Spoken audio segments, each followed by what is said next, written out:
गोपाल गोकुलवल्लभी प्रिय गोपगोसुतवल्लभं चरणारविन्दमहं भजे भजनीयसुरमुनिदुर्लभम् गोपाल गोकुलवल्लभी प्रिय गोपगोसुतवल्लभं घनश्यामकामनेकछवि लोकाभिराममनोहरम् किञ्चल्कवसनकिशोरमूर्ति भूरि गुणकरुणाकरम् गोपाल गोकुलवल्लभी प्रिय गोपगोसुतवल्लभं चरणारविन्दमहं भजे भजनीयसुरमुनिदुर्लभं सिरकेकि पञ्चविलोलकुण्डल अरुणवनरुहलोचनं गुञ्जावतं सविचित्रसभ अङ्गधातु भवभयमोचनं गोपाल गोकुलवल्लभी प्रिय गोपगोसुतवल्लभं चरणारविन्दमहं भजे भजनीयसुरमुनिदुर्लभं कचकुटिलसुन्दरतिलकभ्रूराकामयङ्गसमाननम् अपहरण तुलसीदासत्रास विहार वृन्दाकाननं गोपाल गोकुलवल्लभी प्रिय गोपगोसुतवल्लभं चरणारविन्दमहं भजे भजनीयसुरमुनिदुर्लभं गोपाल गोकुलवल्लभी प्रिय गोपगोसुतवल्लभम्।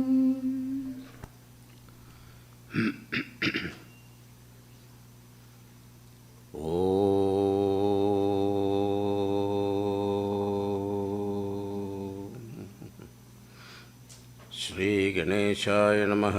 श्री सरस्वत्यै नमः। श्री सद्गुरुभ्यो नमः। समस्तजनकल्याणे निरतं करुणामयं नमामि चिन्मयं देवं सद्गुरुं ब्रह्मविद्वरं मनोजवं मारुततुल्यवेगं जितेन्द्रियं बुद्धिमतां वरिष्ठं वातात्मजं वानरयूतमुख्यं श्रीरामदूतं शिरसा नमामि। सन्तोषिणी जगन्माता मम सौभाग्यवृद्धये नमस्करोमि भक्त्या त्वां प्रसन्ना वरदा भव। शङ्करं शङ्कराचार्यं केशवं बादरायणं सूत्रभाष्यकृतौ वन्दे भगवन्तौ पुनः पुनः। ॐ नमः प्रणवार्थाय शुद्धज्ञानैकमूर्तये निर्मलाय प्रशान्ताय दक्षिणामूर्तये नमः। सच्चिदानन्दरूपाय विश्वोत्पत्त्यादिहेतवे तापत्रयविनाशाय Sri Krishnaya Vayam Namaha. Nilambujasyamalakomalangam Sita Samaropita Vamabhagam Panau Mahasayakacharu Chapam Namami Ramam Rekuvamshanatham. Janmatyasya yadonmayaditaradacharteshvabhitnaswarat Tene brahmahridaya adigavaye muhyanti yatsurayah Tejo vari mridam yatha vinimayo yatra trisargo mrisha Dhamna svena sada nirastakuhakam Tatyam param dhimahi Dharma projita kaida putra paramo Nirmatsaranam satam Vedyam vastavamatra vastu shivadam Tapatrayon mulanam Srimad Bhagavate Mahamunikrite Kimva Parerishwara Sadyo Hrityavarudyate Trakritivi Chushrushu Vittakshanad Nigamakalpadaror Galitam Phalam Sukamukhat Amrutadrava Samyutam Pipada Bhagavatam Rasamalayam Muhuraho Rasika Bhuvi Bhavuka Yam Pravrajandamanupetamapeta Krityam Dvaipayano Virahakatara Ajuhava Putreti Tanmayataya Taravo Vinedu Tam Sarvabhuta Hridayam Munimanatosmi Yasvanubhavamakila Shrudisaramekam Adhyatmadipamatitirshatam Tamondam Samsarinam Karunayaha Purana Guhyam Tam Vyasasonu Upayami Gurum Muninam Narayanam Namaskritya Naram Chaiva Narottamam Devim Saraswatim Vyasam Tato Jayamutirayeta Ado Devaki Devi Garbhajananam Gopi Grihe Vardhanam Maya Putana Jivita Paharanam Govardhanotharanam Kamsachedana Kauravadihananam Kunti Sutapalanam Etat Bhagavatam Purana Katitam Sri Krishna Leelamritam. So far we have seen up to 4th canto. Naturally we have to enter into the 5th canto. Now the 5th canto topic is Sthanam, means a place. Manu Raja had 3 daughters, Devahuti, Prasuti, Akuti. Their story we have seen, and the first son, Uttanapada, his story also we saw through Dhruvacharitra in the 4th canto. Now what about the second son, Priyavrata? Now Priyavrata, Adhishthanam means abode of all. So Vaikunta Prapti is called Sthiti, Sthanam. The real secured place is Bhagavan alone is a secured place. The entire cosmos is going on without any trouble. The Lord's victory is that He is able to manage everything efficiently. Countless cosmoses are maintained well. What about us? One house, one relationship, we can't maintain. Think about Bhagavan's lot. So sthiti of padarthas, bhukol means earth, And in the atmosphere, there are so many planets are there. They are all called Khagol. What is there in Patala, etc., we have no idea. We have not seen. It is beyond our knowledge. Now, all these descriptions are there in this fifth canto. It's called sthiti, one kind of sthiti. One kind of sthiti is called sarupa sthiti. In meditation, we absorb or abidance of our mind in the self is the real sarupa sthiti. That is called the real victory of the soul. Now, Raja asked, I have heard about Uttanapada, and what about Priyavrata? Raja here means Parikshit. He was a great soul. How did he get into household life? Priyavrata was not interested in married life. Therefore, he went and stayed with Naraji. And Naraji definitely welcomed him, and he always wanted everybody to be sannyasis, like him. But Raja Manu, after the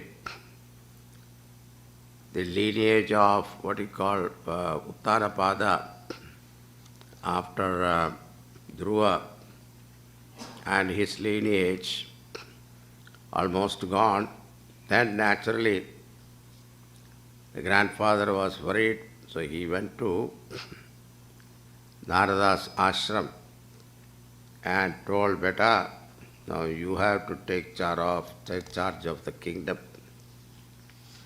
Get married and take charge of the kingdom. Every parent will tell, if a child tell you, I want to go to ashram, what they will say? Beta, in Grihastha ashram also you can practice spirituality.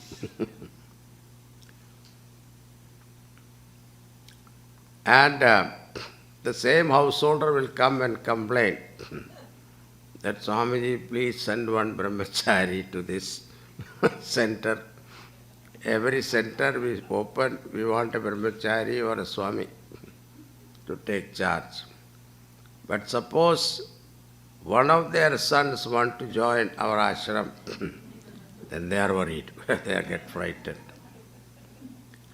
But listening to Manu Maharaj, Priyamvada did not agree.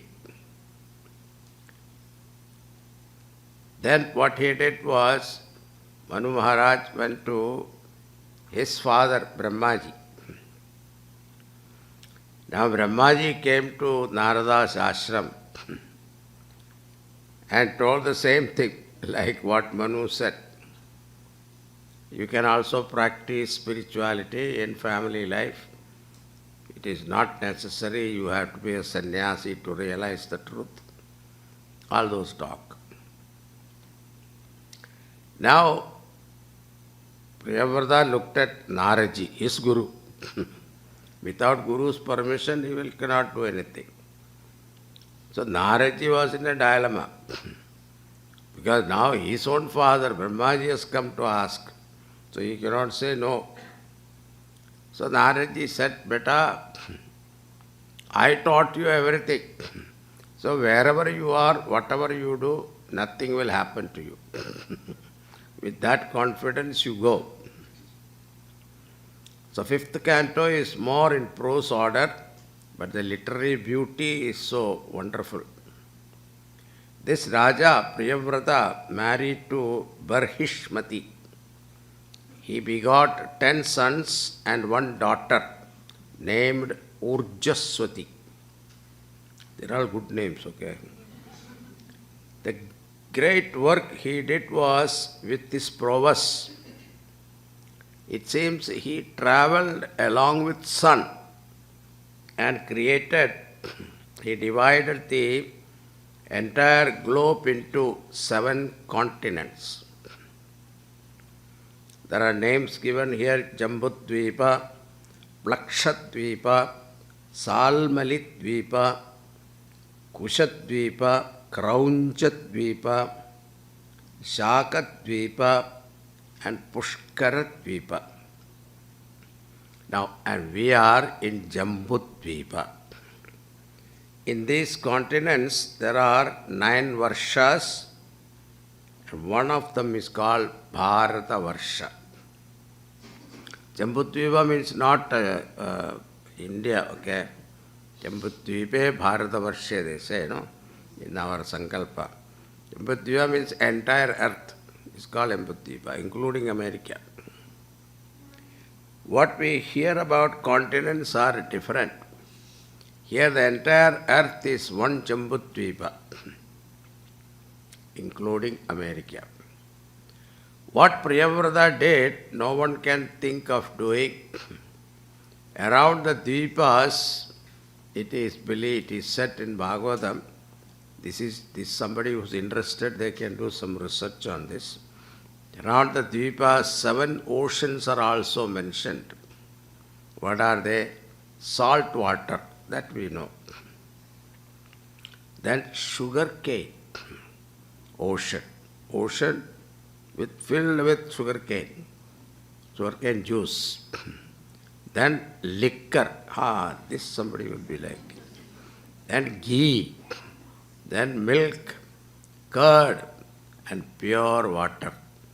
And therefore, it cannot be our 7 continents. After doing all that, he went back to Naraji's ashram. He married his daughter Urjaswati to Shukracharya. And her daughter is the famous Devayani. Devayani story comes in Mahabharata also. In his Vamsha, associated with Yayati, there also that story will come later. In his Vamsha, there was a king, Nabhi. He was married to Meru Devi. And they were blessed with one Amsha avatar of Lord Vishnu. His name is Rishabhadev. Rishabha means noble, great. He was a great yogi from the beginning. People started worshipping him, seeing his nobility.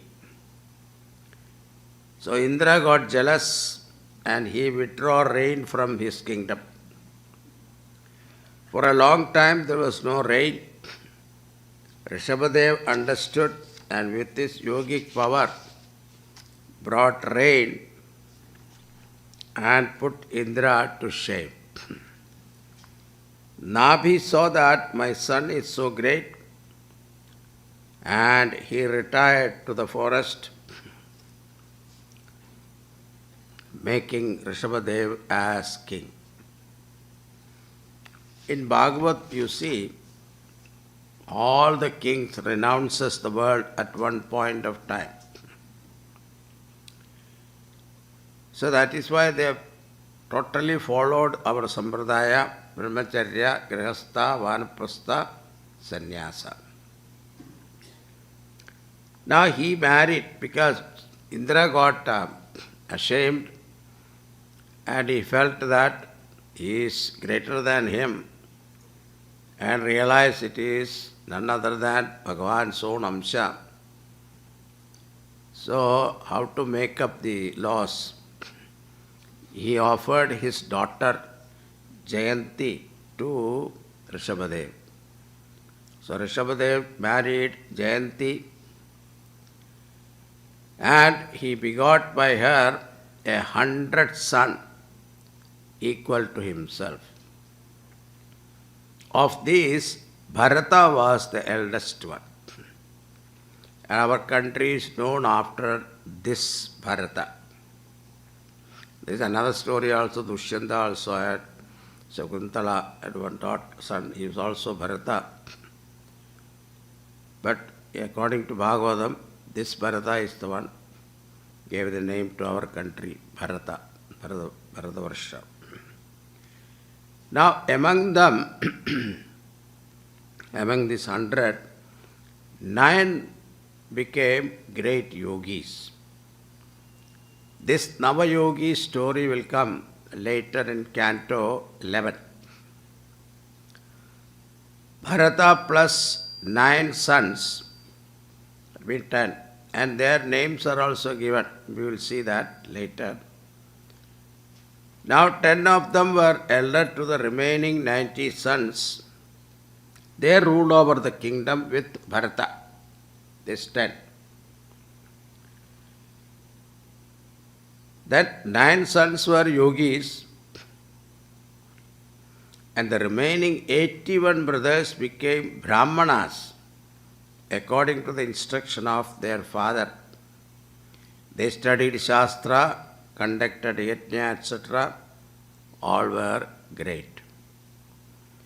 Then Rishabhadev thought of handing over the kingdom to his elder son Bharata and go away to the forest. Before going, he addressed all his children along with all the prajas, citizens. This is very beautiful. We will see every avatar something special. He advises his children in front of all so that they cannot bluff later to people as they are rulers of the state. He said, children, listen, our human body is not meant only for indulgence of pleasures. This body is going to become food for worms. If you are blessed only with if we are blessed only with senses, then it is okay. But we are given intelligence also. It is meant for doing penance to take us to the highest goal, that is moksha. That's why Arjuna said, Karpanya dosho bhagata svabhaha prichami tvam dharma sammuda chetaha. I miserly use my intellect. That dosha. When you do seva to great Mahatmas, that is the great way to liberation. Tamodwaram is only living in pleasure and indulgence. Now, who is a Mahan whom you should serve? One quality is Samachitta, who is same in all, whose mind is established in Brahman. It's called Samachitta. Prashantaha, peaceful. Vimatsaraha, free from jealousy. Suhrdaha, friendly to all. Then he says, man is defeated as long as he remains ignorant. As long as he does not inquire into the nature of truth, his achievement have no meaning. In Vedanta it is said, Hridaya Granthi, knot of your heart. But Rishabhadev says the knot is really man's attraction to the woman is the knot of the heart, added to the already existing knot of your heart. This is, Shuka Maharshi is telling, he is a man. Therefore, from man's standpoint, he says. Now, from the other side, the girl's attraction to man, woman's attraction to man. The knot of one's heart is identical to one's own mind or ahankara. It can be resolved only by one who realizes that there is someone higher in me who is superior and controller of all. See, what a beautiful statement. How to handle this ego? People ask this question. Simple solution is given. What is that?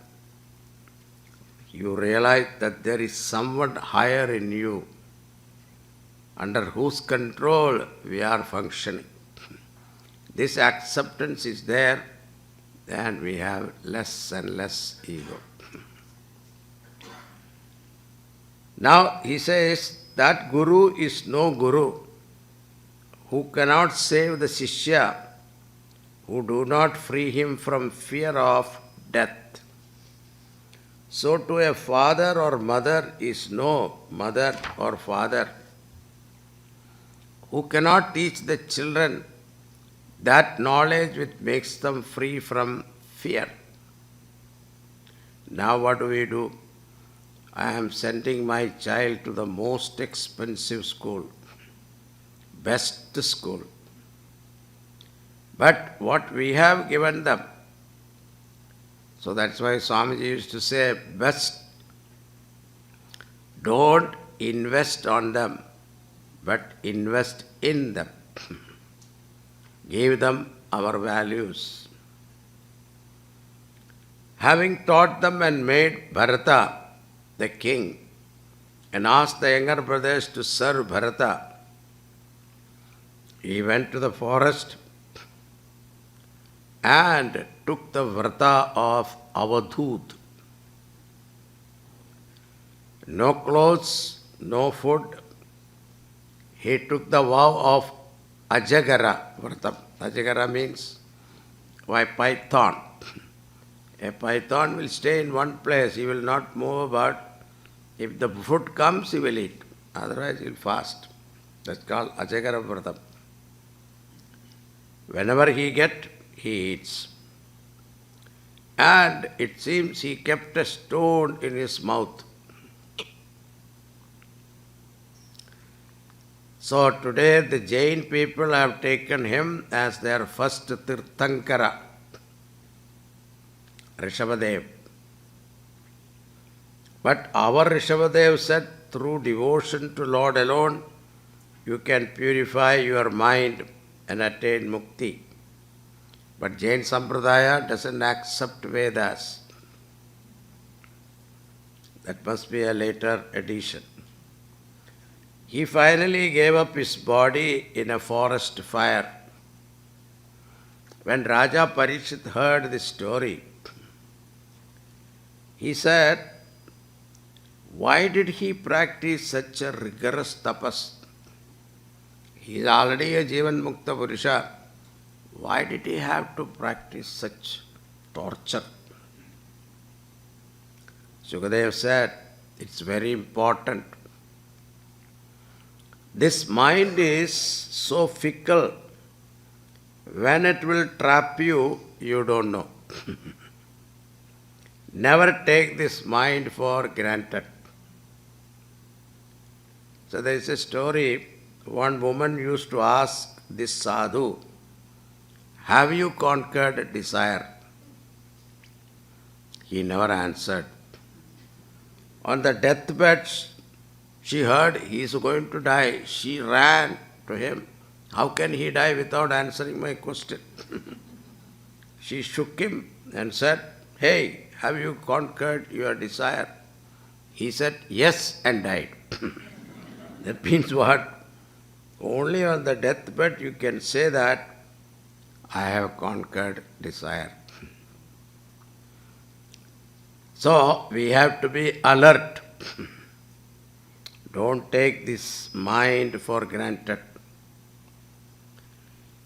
Now, immediately after that, now we are coming to the story of Raja Bharat, son of Rishabhadev. His story is wonderful. He ruled over the kingdom most beautifully, and later on he renounced and made an ashram near Gandaki river, that is near Nepal. One day as he was bathing in the river, he saw a she deer who was pregnant, drinking water on the other side of the river. She suddenly heard the roar of a lion, got frightened and jumped into the river thinking that she can reach the other shore. But while jumping, she delivered the baby, and in the process the mother died. Bharat saw this, and compassion overcome to him and lifted this baby deer from the waters, started taking care of the deer. Then what happened? Slowly, see, Rishabh's story, don't take the mind for granted. This Mahatma got slowly attached to this deer. He was doing puja, half his mind was with the deer. It used to come and sit on his lap. Loving the animal is okay, but getting attached to the pet is too much. He thought the deer belonged to him,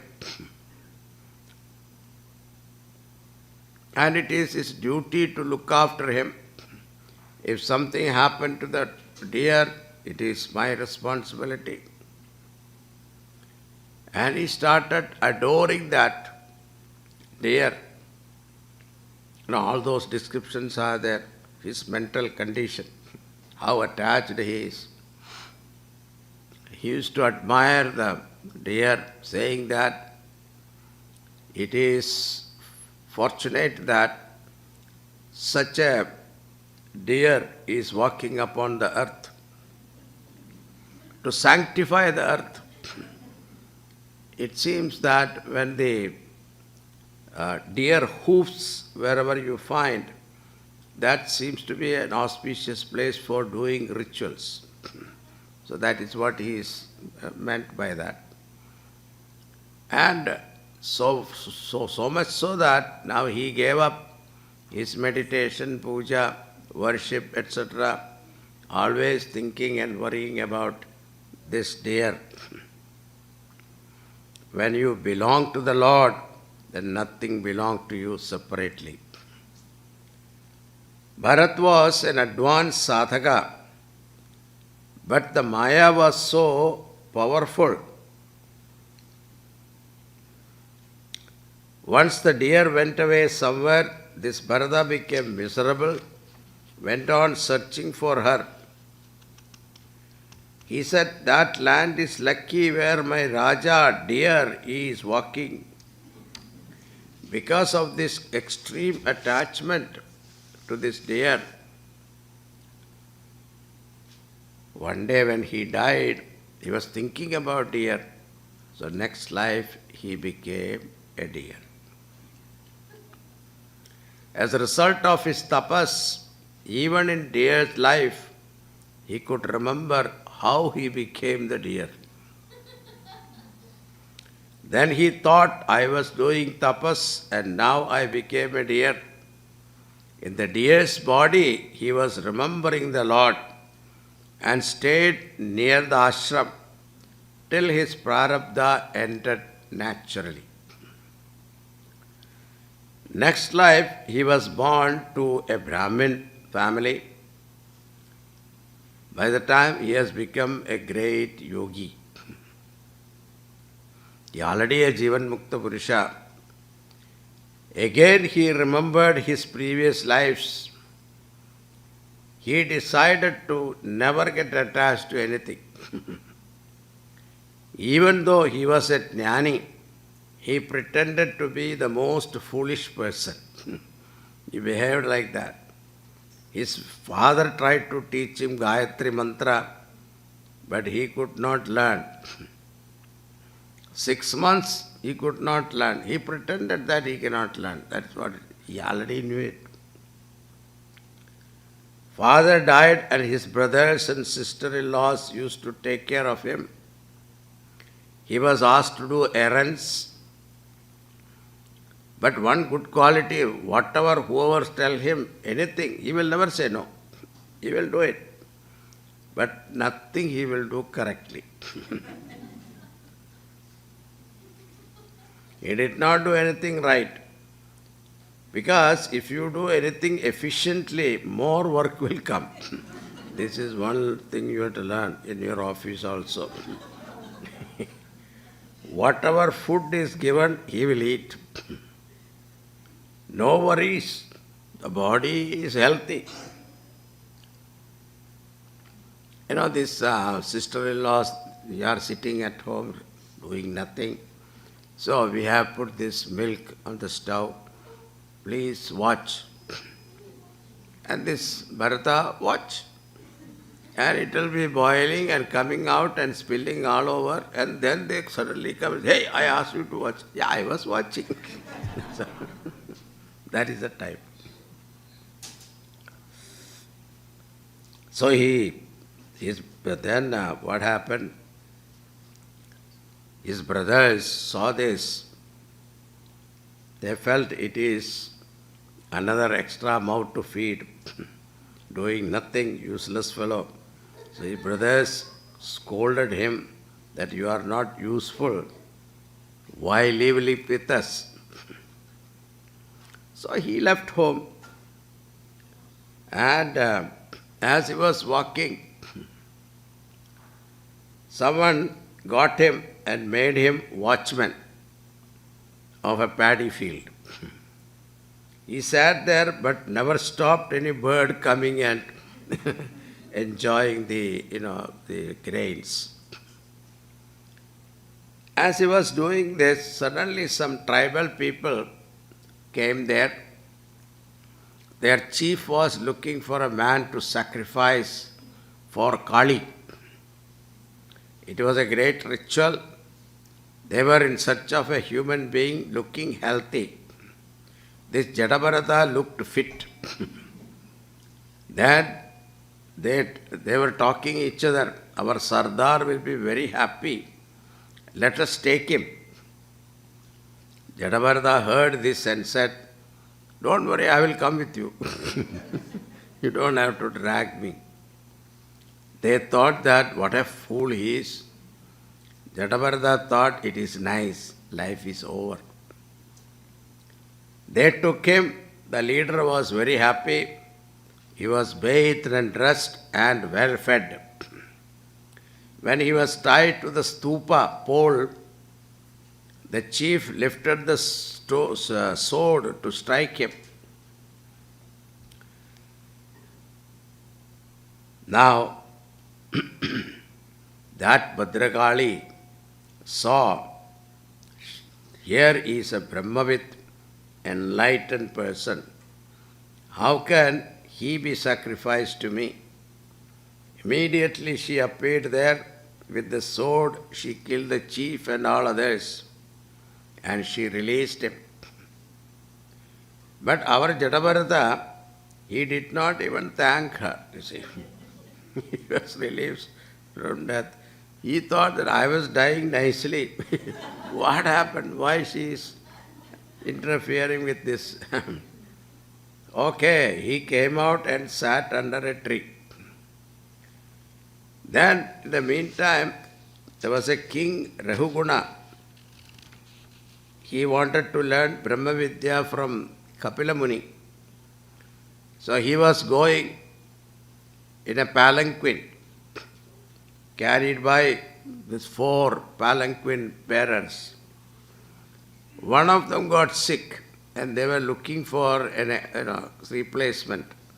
And they found Bharata. Come. And he never refuses, okay. He said, okay, I'll come. But when he walked, he used to jump because he doesn't want to hurt any ants or insects on the road. Now imagine the person sitting in the palanquin and this Bharata holding it, and then he keep jumping like this. What will be the condition of that king sitting there? Now you can imagine. His head was hitting in the roof and the palanquin was swinging here and there. And the king looked out and ordered, said, "Hey, walk properly."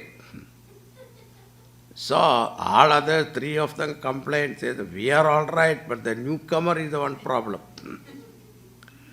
Then king looked at him, he is atta katta, healthy fellow. He ordered him to be careful and walk properly. But still he continued to do the same. The king got angry and tauntingly said to Jadabharata, "It looks as though you are the only one carrying this palanquin. And it looks like you are so weak." It is a... But Jadabharata did not answer. Then king got really angry now. "Do you know, I will punish you. Unless you obey me, I can punish you. That also capital punishment I can give." Jadabharata said, first time, so far he never spoke. First time he started speaking. "Sir, you are right. I cannot have any burden because I am not carrying anything. Why? I am not this body. And I am a mad guy. What is the use of threatening and advising a mad person?"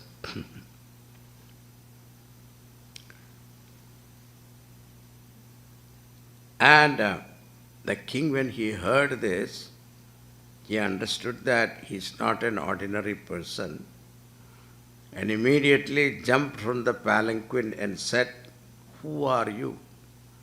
You are not an ordinary person. Maybe you are a great jnani in disguise. I am not afraid of enemies or even Indra or any other god of Yamaraj, but I am afraid of the sin of insulting an enlightened soul. Are you that Kapila Muni whom I am going to get knowledge has come to bless me?" Then when he said that, "I don't understand that you are not carrying anything," you said. "What do you mean by that?" Now Jadabharata said, he scolded, "You fool, you don't know anything, but talking like a learned person. O Raja, on one hand you are approaching a spiritual master to learn spiritual knowledge, and at the same time you have such a pride of your social status as a king, and you have no common courtesy to speak to people politely. You are making everyone work for you, but not even paying them properly. But you want to gain self-knowledge and remain identified with the physical body and think you are a king and all that. In this ever-changing world, who remained as a king ever, or poor man as poor always? If you look at the reality, there is no difference between ordinary man and a king. Why? From the earth food has come. The same food is eaten by human being, and from there male and female body is born. Soil is clay, from another lump of clay is this man, and another product of the clay, that is bamboo, is this palanquin. And who is sitting there? Raja is also another product of clay. Only thing, refined clay, like China ware, see. Sitting in the palanquin is also nothing but modified form of clay. So who is carrying modified form of clay? What is the palanquin? It is also another form of clay. Who is sitting there is also clay. What is the difference? And you say, I am the king. What difference it is? When I said I am not carrying anything, I meant I am not this body. If I am not this body, how can I be tired? How is that possible? Raja said, Namaskar. He prostrated to him, saying that, please enlighten me. I don't have to go anywhere now seeking Kapila Muni. Please teach me. Jatavarada teaches Rahuguna. He said, this knowledge does not come from running away from home or doing tapas or yajnas.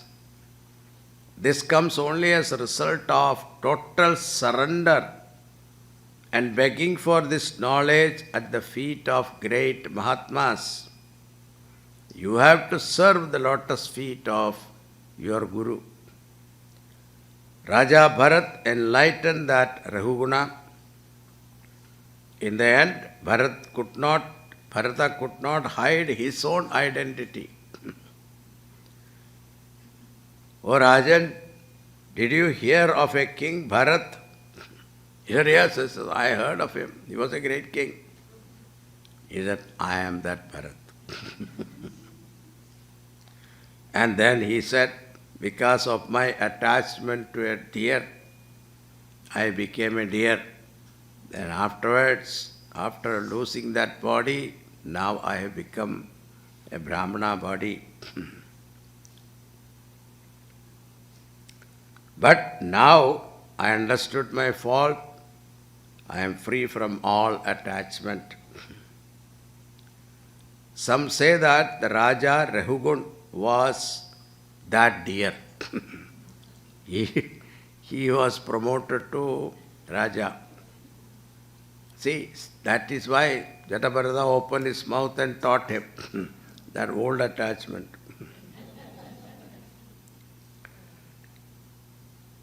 We cannot understand their greatness. In all humility, we should say Namaste, Namaste. So one's sthanam is abidance in oneself. With the story of Bharata, we are getting this particular point that what is sthanam? Abidance in oneself. Afterwards, Bharatavamsa Varnana is there. Then there are Bhugol, Khagol Varnana is also there. In Paramatma, countless worlds are there. So as I was telling that one sun, solar system, we can consider it is one Brahmanda. And in that Brahmanda, there are trinities also there, Brahma, Vishnu, Maheshwara. Like that, many Brahmandas are there. That is why Bhagavan is considered as Akhanda Kodi Brahmanda Nayaka. Now, Bharatavarsha, there are Ilavrita, Bhadrashva, Harivamsha, Ketumala, Ramyaka, Hiranmaya, and Uttarakuru. In all these places, the Lord is worshipped in different form. In Ilavrita Vamsha, Sankarshana Bhagavan is worshipped by Lord Shiva. Bhadrashva, Hayagriva is worshipped by Bhadrashva. Harivarsha, Prahladji is worshipping Narasimha. Ketumala, Lakshmi is worshipping Bhagavan in the form of Kamadev. Ramyaka, Manu Bhagavan is worshipping Matsya Bhagavan. Hiranmaya, Aryama is doing stuti to Kurma Bhagavan. Uttarakuru, Bhudevi is doing worship to Varaha Bhagavan. Kim Purusha Varsha, Hanuman is doing worship to Sri Ramchandraji. Bharatavarsha, Narada Muni is doing worship to Naranarayana Rishi. And the 7 continents are surrounded by 7 seas. So there are 7 dvipas, Jambudvipa surrounded by salt water, Plakshatvipa surrounded by sugarcane juice, Salmaladvipa sea of liquor, Kushatvipa ocean of ghee, Kraunjadvipa ocean of milk, Pushkaradvipa pure water, Shaka surrounded by curds. Maybe discovery of Mars, etc. We may discover this, we don't know. Where is all that? Salty water we saw. Then others also must be there. You have seen milk. When you see a drop of water, then there must be a large collection of water there. So therefore, all these are there where there is a total source. What we see through our eyes alone is not the world. There are something more. The Lord is the sustainer of these worlds. I am only a small dot in this vast universe. Don't say I have a big house. Not even a dot there, okay, compared to the total. Our I, ahankara, will become smaller and smaller if you expand your horizon of thinking. That Lord in whom all this world exists is your real nature. Turn your attention to Him. This is the meaning of this 5th canto. While describing the Bhugol and Khagol, there is a description of Naraka also, hell. But our description of Naraka is correction center. They are not permanent hell. They are temporary hell. You are taken there for particular sin, and after punishment is over, you come back. So, there are 28 different kinds of hells are given, descriptions are given in this end of 5th canto. Tamishra, Anthatamishra, Raurava, Kumbhipaka. These are some of the names. For what sin, which hell you go is also mentioned. Stealing, black marketing, cheating, all that, what kind of hell you go and what kind of torture you have to go through, that is also given.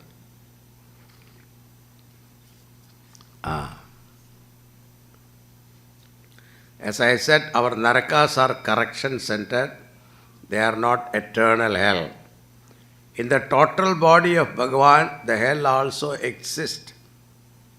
Just like in our body, there are dirty things also there. Our Gurudev used to say, our narakas are like washing machine. Clean up and get you out. Even hell also, heaven also, it is a temporary place. Shine punye martyalokam vishanti.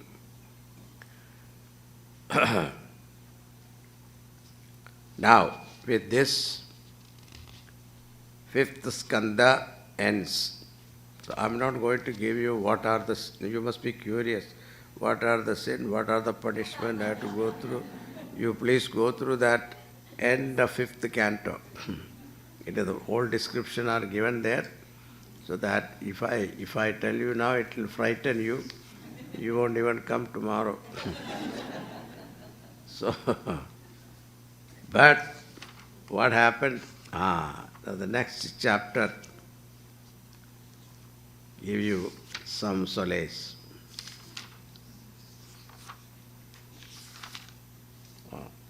Sing Mama only.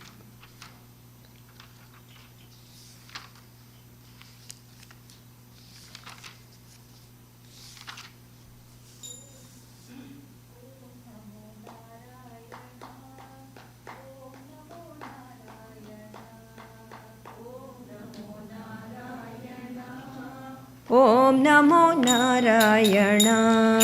Om Namo Narayana. Om Namo Narayana. Om Namo Narayana. Om Namo Narayana. Keshava Hari, Keshava Hari, Keshava Hari, Keshava. Keshava Hari, Keshava Hari, Keshava Hari, Keshava. Keshava Hari, Keshava Hari, Keshava Hari, Keshava. Keshava Hari, Keshava Hari, Keshava Hari, Keshava. Om Namo Narayana. Om Namo Narayana. Om Namo Narayana. Om Namo Narayana. Om Namo Narayana. Om Namo Narayana. Om Namo Narayana. Om Namo Narayana.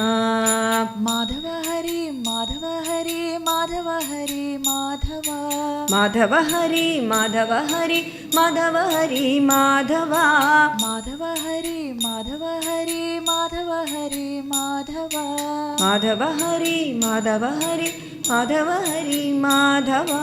Om Namo Narayana. Om Namo Narayana.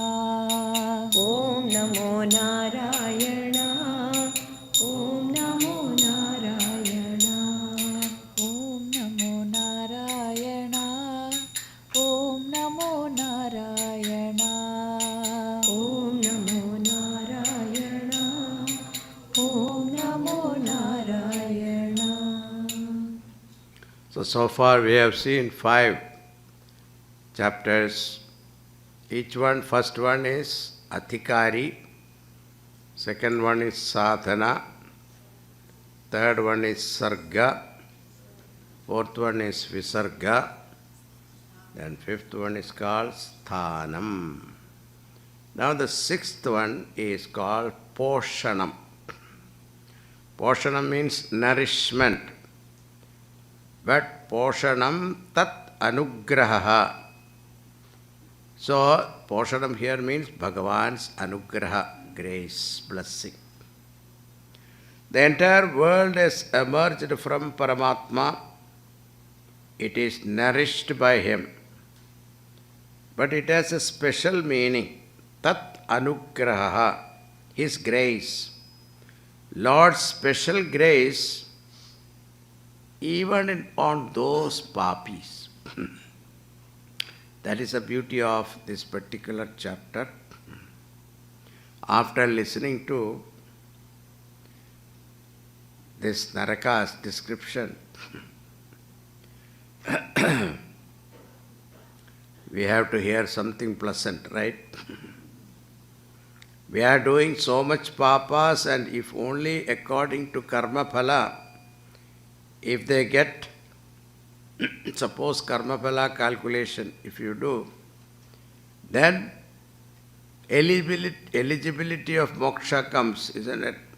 Whether you are qualified for moksha or not.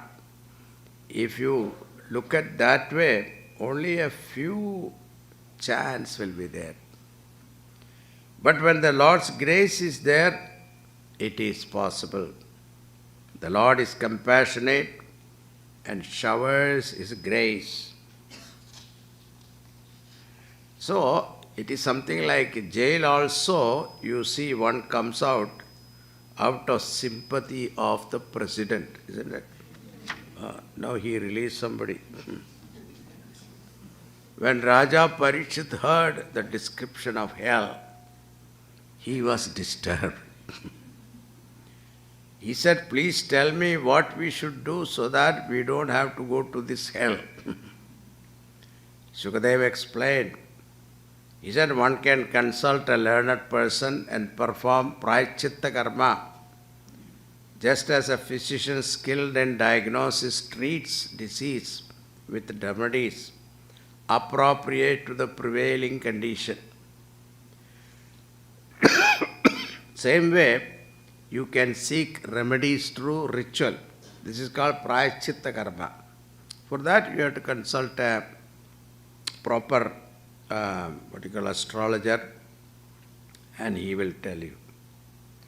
But after listening to this, Raja said, but people after removal of this papa, they will again do it the same thing, isn't it? Called Kunjara Snanam. You know, the elephant is given bath, come out, again put mud on him. Now, Shuka Maharshi is answering. Ignorance of the self is the root cause for karma, whether it is good or bad. Prayachita can remove only that particular papa, but not the Mula Karanam. But the best way to clean ourselves of all impurities is to sing the Lord's name. Bhagavan's name has got that power to remove your sins.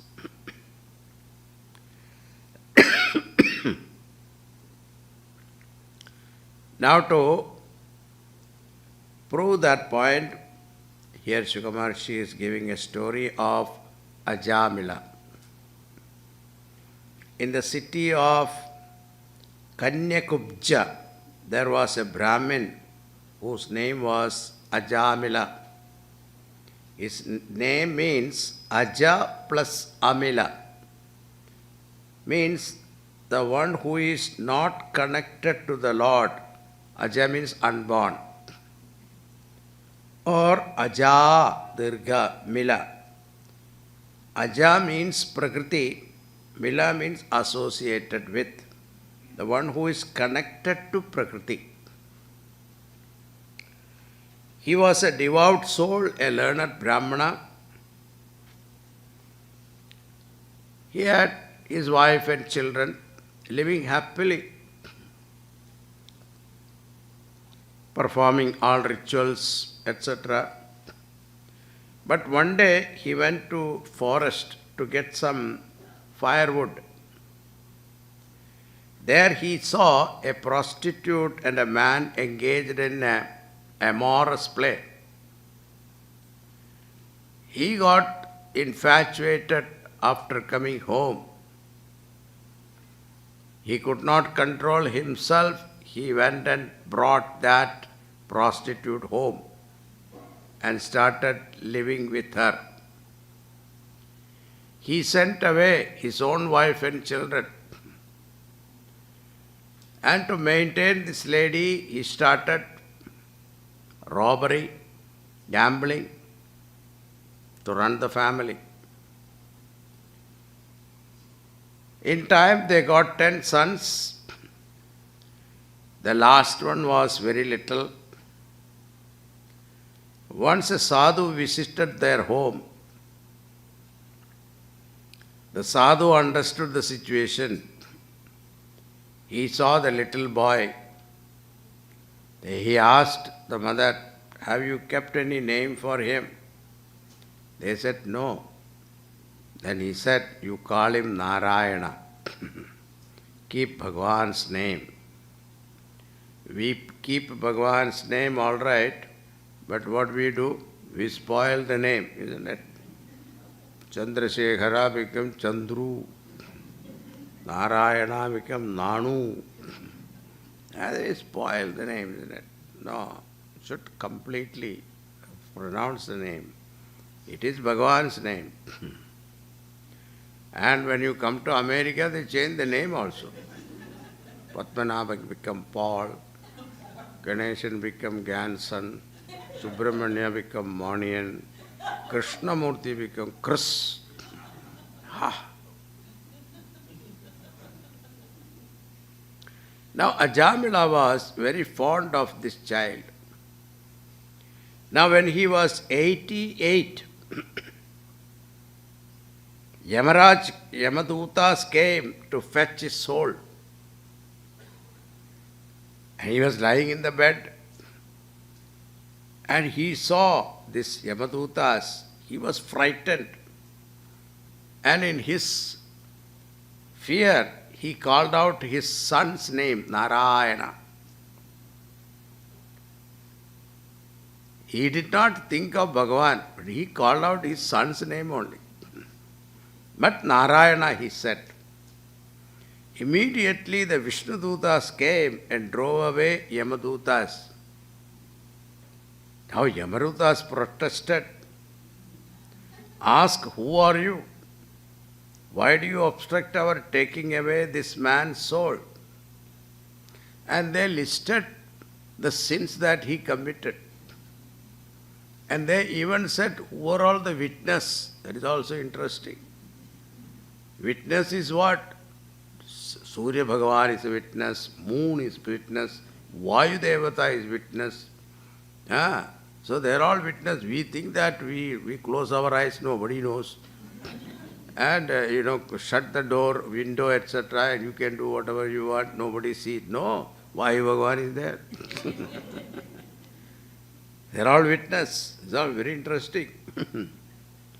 But then Vishnu Duta said, if you are the attendants of Dharmaraj, you should be able to tell us what is the essence of Dharma. By merely uttering this name, Narayana, the name of Lord, he is free from all sins. This heinous sinner has been cleaned up by uttering the Lord's name. He has drawn the Lord's attention. He is free from all sins. Now all this conversation Ajamila is hearing, lying down in the bed. And he thought, just by mistake, calling Bhagavan's name, this is the result. If I really devoted to Bhagavan, what will happen to me? He gave up everything and went to Haridwar and practiced yoga of devotion to Hari and eventually attained mukti. Now, these Yamadutas went and complained to their boss, Yamaraj. He said, how many Yamas are there? Then he asked, what happened? Then they narrated what happened. When Yamaraj heard Hari's name, he said, yes, above me there is someone who is Narayana. If his name is taken by someone, then leave him alone. Only those who do not take the Lord's name, all of them bring them here. I will give them punishment. Now, in Vaikuntha also, Bhagavan was questioned. Vaikuntha Vasis. So we reached here doing lot of tapas and all, vratam, etc. Every day chanting Vishnu Sahasranama, etc. We have come here. Now this person just once say Narayana, he reached here. What is this? That also he did not think of you. He thought of his son only. Bhagavan said, so what? Why? Because I know my name, isn't it? The Lord wants some excuse to bless us. Please give some excuse. Thus we see the compassion of Lord. Tat anugraha. So there is a joke about it. One person went to heaven and met Bhagavan. Bhagavan, I did not make any mistake. I perfectly followed Dharma and did not make any mistake. Not even one traffic ticket I got. So perfect I am. Bhagavan asked, why did you not? Why? Why are you telling me this? Because then I could have got a chance to forgive you. You have not given me a chance to forgive you. Now this is the nature. So get some ticket. What to talk of others who are noble? Bhagavan's compassion is such that He wants some excuse to bless you. Gives that excuse. Here, Bhagavan's name alone can remove all our papas. The Lord created the basic elements and elementals. Then He delegated powers to different deities. Next story. Like Daksha is the name of a chair. One particular Daksha worshipped the Lord and he was empowered with the power of creation. So he created 10,000 children. They went to do tapas, and before they got married, this is the custom olden days, before all boys, before getting married, they do tapas to get a good girl. But what happened? Narada met them and asked a few questions in a riddle form. They thought of the answers and they got enlightened. They followed Narada, all became sannyasis. Now Daksha is waiting for the children to come back. The children did not come back. Daksha Prajapati understood something must have happened. Then again he created another set of 10,000 children. The same fate waited for them. Narada converted them also. Now when Daksha came to know the mischief that Narada played, Daksha cursed him, saying that, may you not stay in one place. Narada was happy. I can move around and convert more people. Then next Daksha created 60 girls, thinking that Narada will not go and convert them. Because he was a brahmachari. He got them married, 10 to Dharmaraj, 13 to Kashyapa, and 27 to Moon God, and 2 each to Bhuta, Angiras, and Krishashva. And the remaining 4 again to Kashyapa, who is called Tarksha. In this line of lineage came one Toshta and Vishwarupa. Don't worry about the names, okay? Now, in the meantime, what happened was, in Devaloka, Indra, Devaloka, they always party. That is their everyday job. Ramba, Tilotama, singing, dancing and music and all that. All high class music, divine dance. And this, they drink also. They open the champagne bottle of Amrit. They drink, get intoxicated. And this Indra was sitting in his, throne, getting intoxicated. At that time, his guru, Brihaspati, came to visit him. Even though Indra saw him coming, he did not get up because of this, this alcohol. What happened? Guru quietly left heaven, Devaloka. Then afterward, that Nasha Uttartena. Then he realized, what did I do? Oh, then he went to look for his guru, but could not find his guru. Now, guru left Devaloka. He has no guru. By the time what happened, these asuras came to know this. These devas, they don't have a guru now to protect them. So, they attacked Devaloka. Naturally, without the protection of the guru, they become helpless. So, devatas were defeated and Indra had to leave heaven. This is life. Suddenly you enjoy everything. Suddenly you are on the road.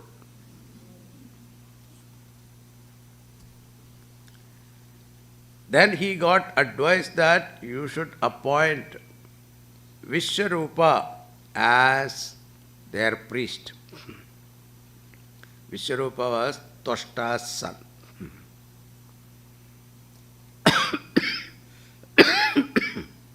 He was appointed, and Vishwarupa taught Indra Narayana Kavacham. So this Narayana Kavacham detail is that in this sixth canto. People who are familiar with it, people chant every day Narayana Kavacham. And powered with that, Indra defeated Asuras and got back his kingdom. But what happened was, one day Indra saw this Vishwarupa who is partially related to Asuras. That happens, sometime in our family. Somebody get married to some other community, they get partially related. Same thing, this is also partially related to Asuras. When he was performing rituals, he was offering one side for Devatas and the other side for demons also. He had 3 heads. One head was chanting mantras and offering to Devatas, another head chanting mantras and offering to Asuras. When Indra saw this, he could not control. What he did, he cut off Vishwarupa's 3 heads. And this is called Brahmahatya Papam. He incurred Brahmahatya Papam. But what he did is, he distributed to his Papam to 4 people, it seems. Shall I tell you who are all they distributed? Don't start attacking me, okay? This is there in Bhagavatam. One is earth, water, trees and women. Now, Toshta, his father got so angry and performed a great ritual and invoked someone who can kill Indra. But while performing this ritual, chanting mantra, he pronounced it wrongly. The result, it became the one who will be killed by Indra. Indrashatro vivardhasva. If you pronounce wrongly, instead of, I want a son who will kill Indra, instead of that, what happened? I will have a son who will be killed by Indra. That's why Veda mantra has to be chanted properly, otherwise the meaning will become ulta.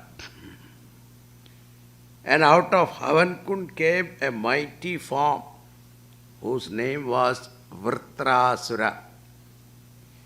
His size was like a mountain. His mouth was like a cave. Color black, hair copper, earth shaking, treads.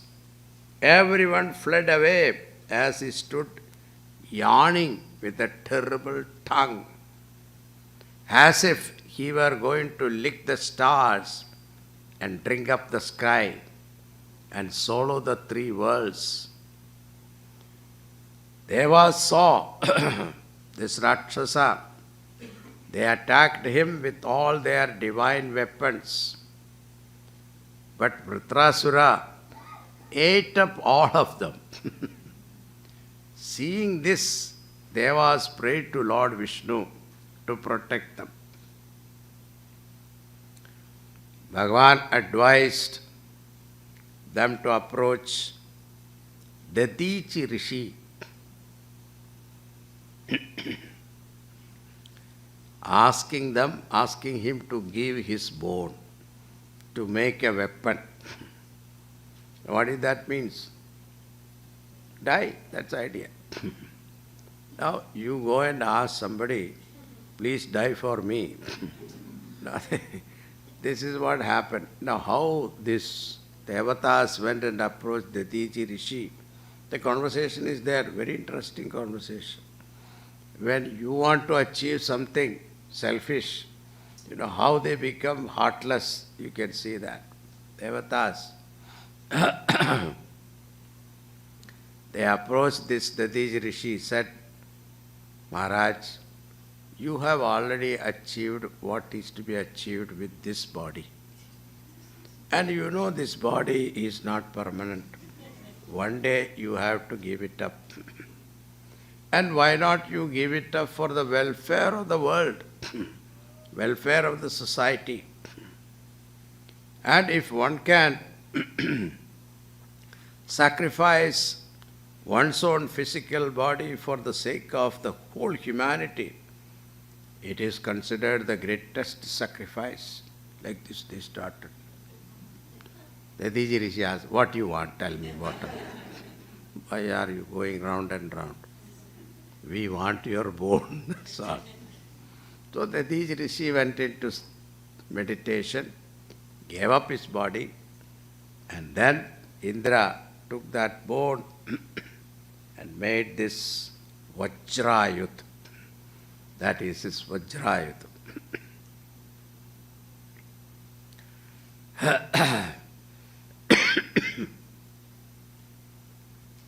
Then armed with Vajrayut, Indra and the avatars approached this Asura, Pratrasur. A fierce battle now took place between Devas and Asuras on the banks of Narmada at the beginning of Treta Yuga. Devas could defeat all the Asuras, and Asuras took to their heels flying away from the battlefield. But Vritrasura laughed at them and stood alone in the battlefield and challenged Indra. And he even said, O Indra, why do you hesitate to strike me with your unfailing thunderbolt? I know, advised by Lord Narayana, you have got this special weapon to kill me. I know it is powered by the austerities of Dadichi and Lord Vishnu. I want you to use it and strike me so that I can reach quickly the feet of my Lord. O Hari, may I be born in successive birth as the servant of thy servants who have thee as their sole support in life. There is a beautiful verse, Ajata Paksha Iva Mataram Kaga Stanyam Yadha Vatsataratsudartha Priyam Priyeva Yushiki Vishanna Manoravindaksha Didrikshade Tvam Yushitam Vishanna.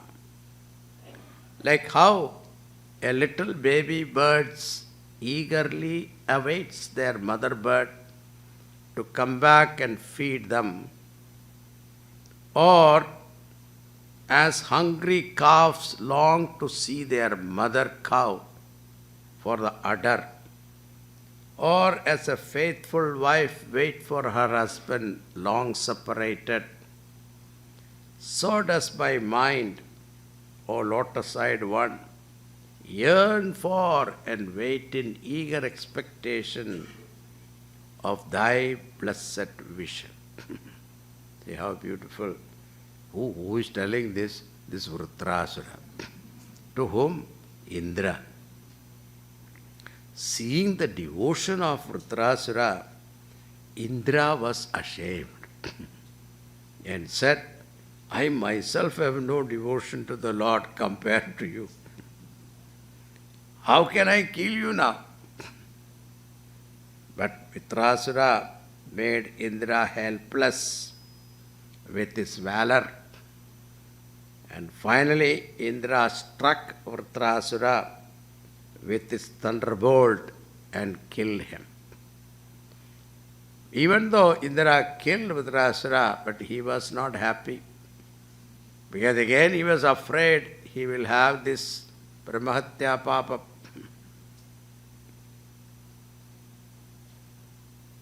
Even though the rishis promised him, we will do Ashwamedha Yaga, etc. But the Brahmahatya Papam overtook all their rituals and mantras. And finally Indra had to take shelter in Manasa lake, hiding in the delicate fiber of a lotus stem. After 1,000 years of tapas, he was purified. Then he returned to Devaloka. Now, Raja Parikshit, after listening to the story, was curious to know about how come this Asura got so much devotion to the Lord. Then, such a devotee, how did he become an Asura? Now, Shuka Maharshi gives the flashback. I will tell you that after the break.